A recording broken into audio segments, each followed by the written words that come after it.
Sinundot na laman, tinikman. Nagsayaw-sayaw pa, magaling-galing din. What's up mga ka-orlok?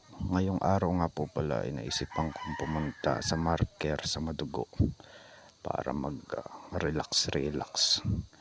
At ayan na nga po, sumakay na ako sa aking motor para bumiyahe. At dito po ako dadaan para iwas traffic. At ang baon ko nga lang pala ay kaning bahaw. Ulam na tira galing piyestahan. De joke lang. At saka dalawang saging na saba. At yun, dumating na nga tayo mga ka-orlok.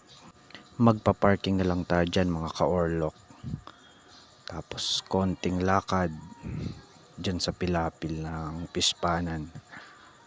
Tapos tatawid tayo ng ilog na yan para makapunta dun sa marker.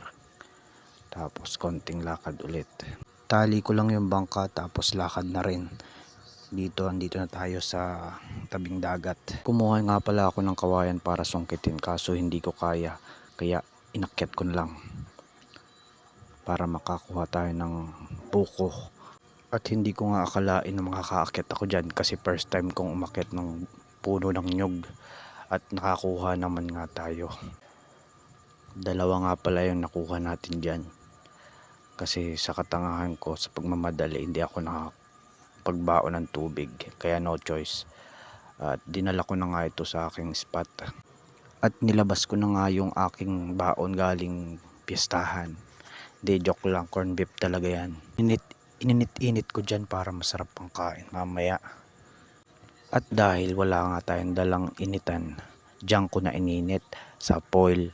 At hinaluhalo ko lang ng konti. Tapos ikakat ko na yan para maahon na. Yan. At pagkaahon nga ipapatayin natin yan. Baka magkasunog dito. Kasi ang dami sukal.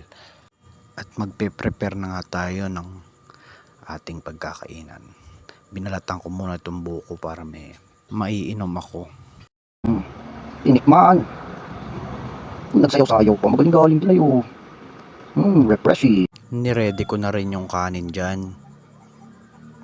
Para kakain na lang tayo at yung ulam natin. At binaltan ko yung saging kasi paborito ko yan eh. At ito na ang finished product. At kumain na tayo.